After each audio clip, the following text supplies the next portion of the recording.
Vamos a nuestro contacto directo a través del hilo telefónico con Carolina Trivelli, que está con nosotros. Ella, ustedes saben, ha sido ministra de Desarrollo e Inclusión Social.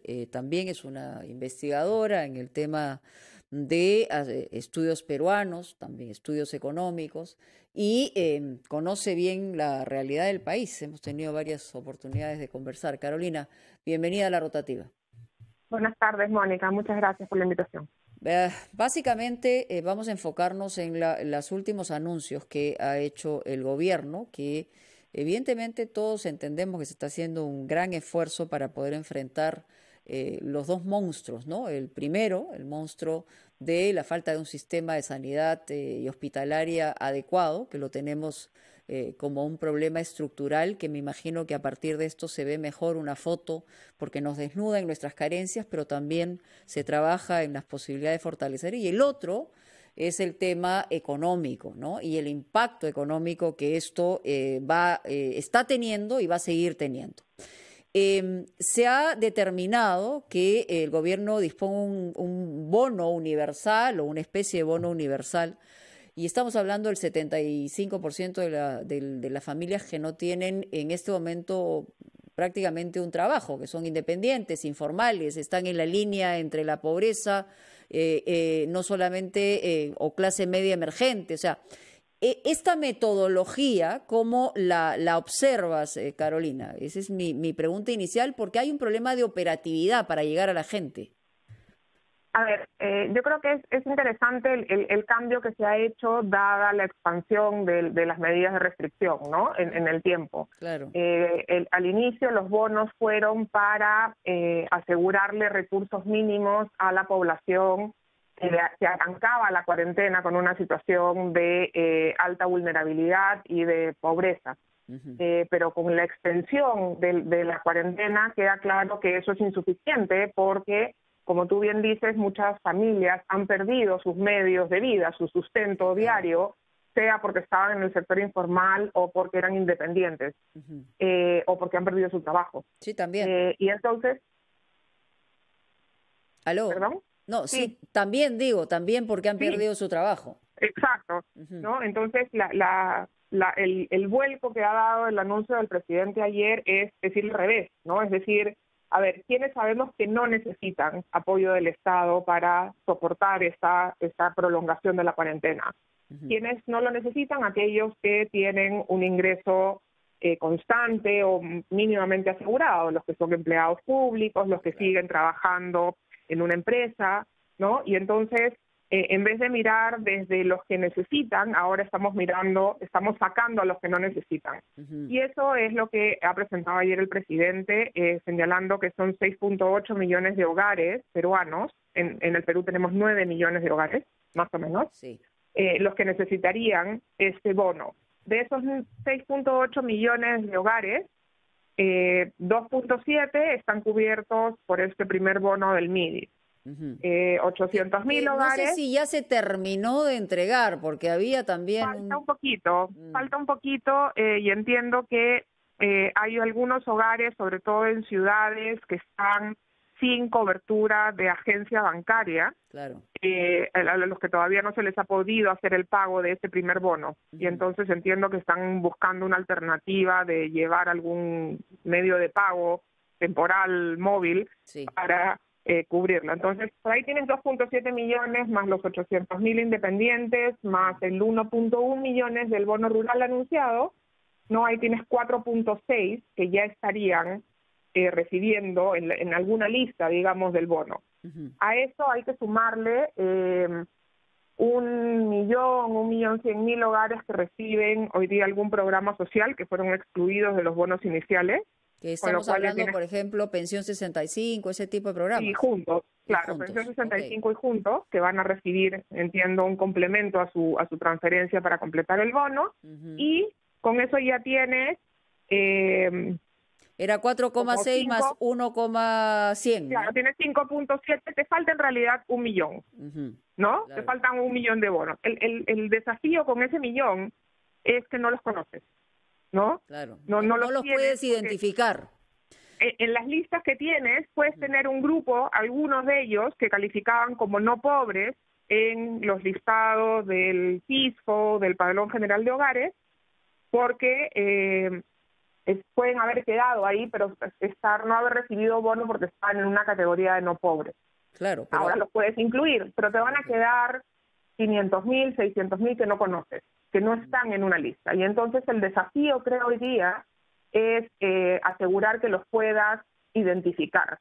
¿Cómo lo puedes hacer? Hay varias propuestas que he escuchado desde ayer que están dando vueltas y esperemos que podamos tener información. Hoy día el Mercuba en el comercio hace una propuesta de generar un autorregistro, eso se ha hecho en Argentina, eso podría ser una opción. Y se podría hacer un autorregistro con una correspondiente cuenta bancaria abierta en el Banco de la Nación, porque el problema es que hay millones de personas que no tienen un registro bancario y en estas circunstancias me imagino que es lo más difícil, porque ¿cómo identificas tú a la persona que en un momento se sostenía y que como no tiene ingresos ya bajó de la línea, digamos, de las posibilidades de seguir subsistiendo, ¿no?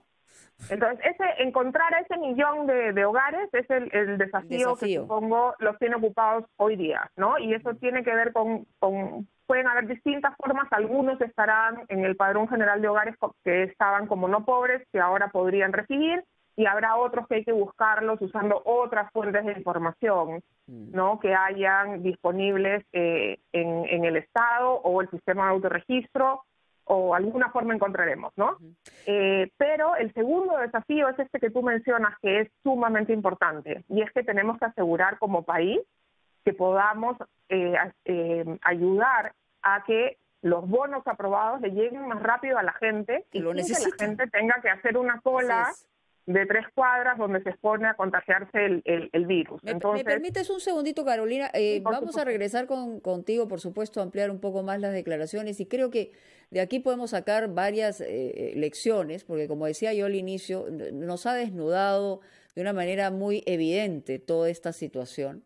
Y nos damos cuenta ahí cuánto daño nos hemos hecho al postergar decisiones que se han debido tomar desde mucho tiempo atrás. Y no me refiero a un solo gobierno, me refiero en general. Pero vamos a una pausa y ya regresamos. En los próximos días. Vamos a regresar la conversación con Carolina Trivelli, exministra de Desarrollo e Inclusión Social. Hay varias preguntas que me hacen también a través del Twitter, y una de ellas es ¿qué pasa con la gente que hacía, por ejemplo, asesorías, Carolina?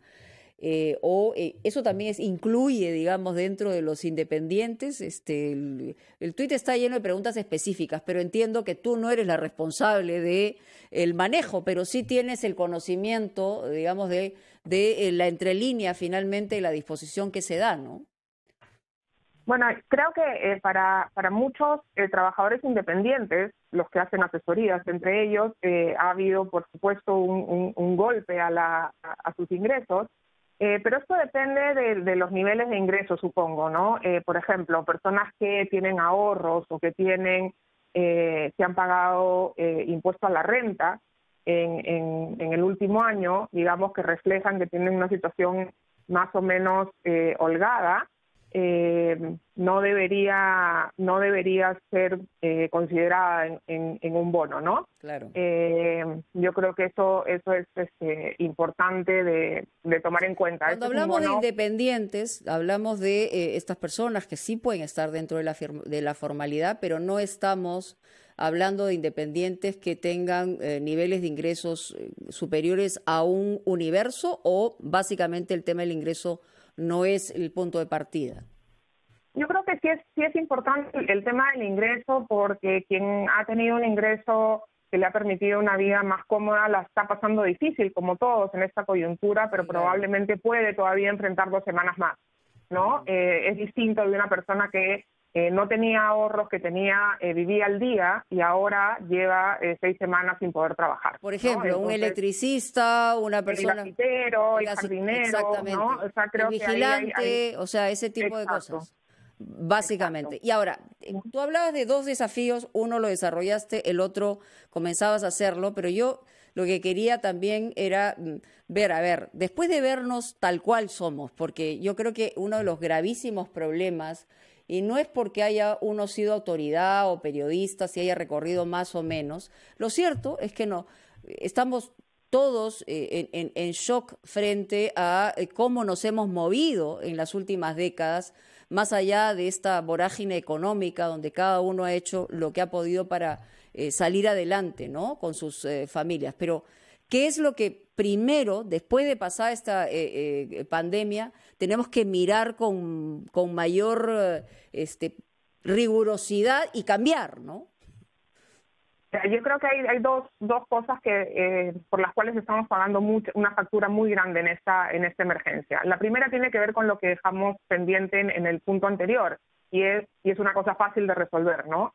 Pasada esta emergencia, todo peruano adulto tiene que tener una cuenta en una entidad financiera, en el Banco de la Nación. Y no tienen que tenerle miedo para eso, porque es una forma de identificar a la gente, ¿no? En situaciones así. Si no la usa, no es drama. Si no la quiere usar y quiere igual mantener sus prácticas, pero la tiene que tener, para que en una situación de emergencia pueda recibir apoyo del Estado, para que pueda apoyar a sus familiares, cuenta a cuenta, para que pueda recibir los depósitos de una empresa, de un consumidor. Es un instrumento básico para la operatividad en los tiempos que vienen. Y tenemos que asegurarnos que ese instrumento básico, que es fácil de dar, se lo damos a todos los peruanos, sí o sí, ¿no?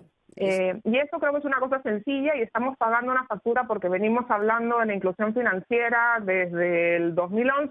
Así es. Y estamos en el 2020 y todavía no estamos donde tenemos que estar. Bueno, y ahora nos ha rebotado en la cara, porque al tratar de llegar con un respaldo, un apoyo económico, no se ha podido, porque no se sabe dónde está y cómo identificarlo.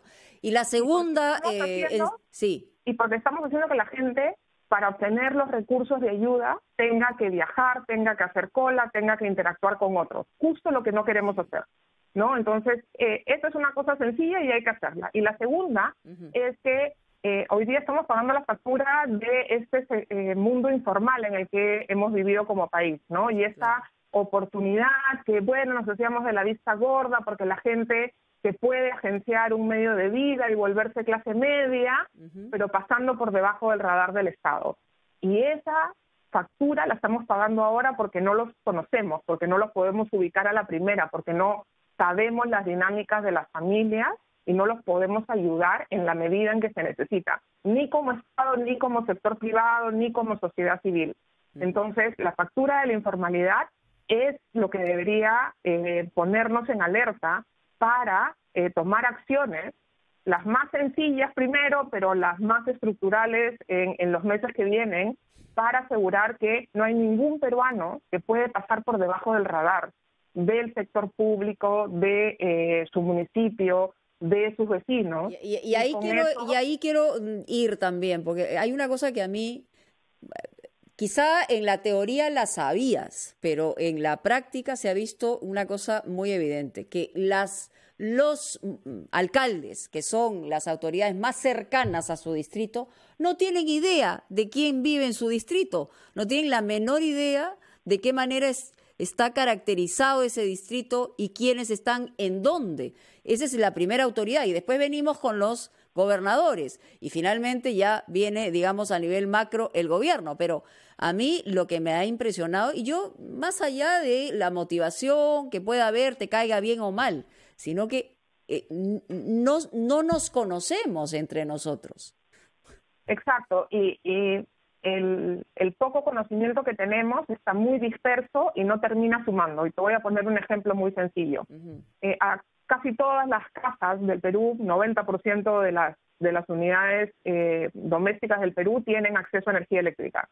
Y las empresas de electricidad les hacen llegar su recibo de luz todos los meses, ¿no? Sin embargo, no podemos usar esa información para identificar bien a las personas, porque unos tienen el código de suministro al dueño de la casa, otro al vecino, al papá, al tío. Tenemos que lograr ordenar y hacer que estas actividades que ya funcionan, que ya han identificado a las familias y a las personas, que pueden ser base importante de información para estos momentos de emergencia, las podamos realmente usar. ¿no? Y aquí tenemos información de los teléfonos, información de consumo que tenemos que poder articular para que nadie se nos quede fuera del radar, ni del Estado, ni del sector privado, ni de la propia comunidad. Claro, además, la verdad, también a mí me imagino que la operatividad en esto, para poder abordar a nivel burocrático de parte del gobierno, debe ser el peor dolor de cabeza y se gastan mucho más recursos que podrían estar destinados, digamos, a una operación distinta el día de hoy, que es precisamente darle de comer mapeado todo el mundo a la gente que lo necesita y que no tiene ingresos, ¿no? No, y que probablemente la gente más difícil de identificar, de mapear, es la gente que más necesita hoy día esa ayuda. Y entonces hay un efecto distributivo muy perverso en esta situación de informalidad que habíamos normalizado. Solo para la reflexión final, ¿crees verdaderamente, yo quiero creerlo, pero crees que verdaderamente que esto nos va a servir para hacer un cambio estructural o en realidad podemos olvidarnos de esto muy rápidamente cuando salgamos de una situación de este tipo y hay que decirlo con toda claridad, con muertos, heridos y contusos, ¿no? Mira, yo creo que la experiencia de emergencias anteriores nos demuestra que somos bien duros para aprender, ¿no? Es parte de estas discusiones, ya las tuvimos con el fenómeno del niño costero y mira que nos agarra igual esta emergencia. Creo, sin embargo, que esta emergencia, por la envergadura que tiene y porque esta emergencia no se va a acabar en 2 semanas, no se va a acabar en 2 meses, probablemente nos permita sí avanzar en esa agenda. Pero creo que es obligación, sobre todo de la sociedad civil, de la prensa, de los políticos, asegurar que estas discusiones no se puedan volver a pasar por agua tibia. Ciertamente. Gracias, Carolina. Gracias a ti, Mónica, un gusto. Muy gentil. Esto es RPP. Ya regresamos luego de la pausa.